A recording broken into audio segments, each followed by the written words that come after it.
Hey, what's up guys, Benny here, and welcome to another episode of 5 Easy Tips for Infinite Warfare. And in this video, I'm going to be teaching you how to get nukes a lot more easily because I've been having a blast playing this game, and I've kind of got into a rhythm where I can get a nuke every other game just by doing some very simple things. So hopefully this video will be able to help you out. Also, the gameplay that you're watching is 3 nukes on 3 different maps, so it can kind of give you an idea of what parts of the map you should be playing in if you're trying to get a nuke on those specific maps. And that leans into my first big tip if you're trying to get a nuke in Infinite Warfare is learn the maps that you're playing, because every single map you play in Call of Duty always has certain areas of the map where you can pick up a lot of kills very easily rather than all these really congested areas where you're always in these 50-50 gunfights. For example, on one of the nukes that you're seeing on Precinct, I always tend to stick to that right hand side between A and C because there's so many spawns over there, as well as so many bits of cover and movement and places that you're going to be able to get a clear line of sight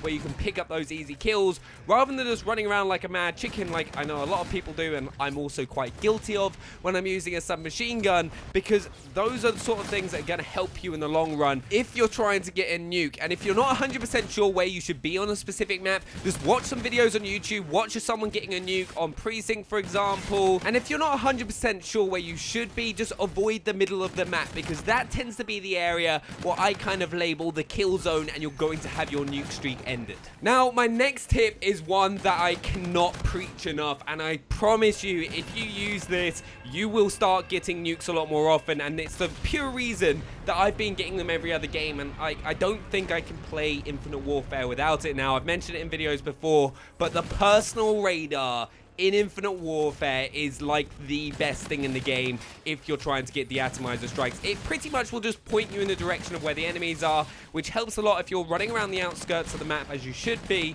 because it means that you can always predict the spawns. And if someone somehow just gets completely past you and you're not 100% sure how they've done that, you can just see, alright, someone's really close to me in that direction, and you'll see it throughout the gameplay.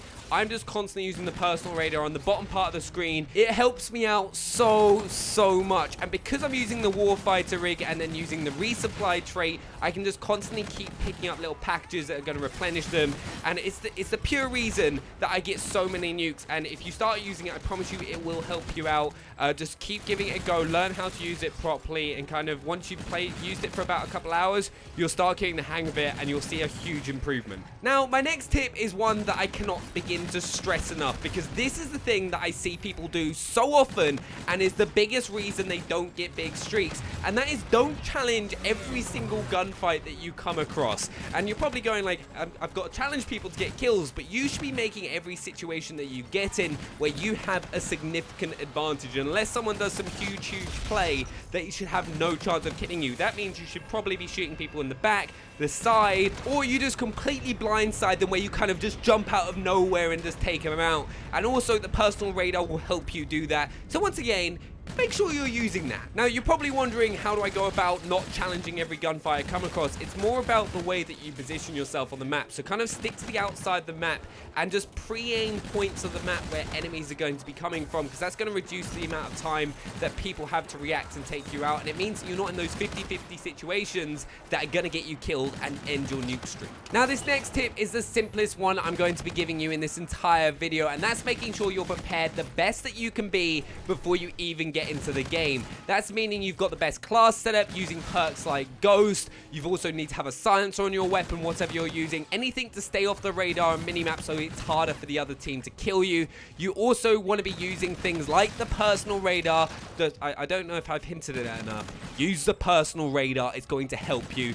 But being prepared the best that you can be before you even get into the game is going to help you getting that nuke calling card and those de-atomizer strikes more than anything. Now, my last tip is one that I know that I am guilty of in so many situations, because your heart starts going, you start getting nervous, and you panic. And that is the biggest ender of streaks in Call of Duty. That's the reason so many people fail getting the nuke, because you get on that 20 kill streak and you start getting nervous, you stop playing how you've been playing for the entire game, and then you die. Just stay calm, don't panic, and you'll be getting nukes in no time. I hope you guys have found this video useful. Subscribe if you're new to the channel and go check out all my other tip videos, and also drop a thumbs up, is really appreciated as well. And also share any other tips you've got in the comments below, and I'll see you guys next time. Bye!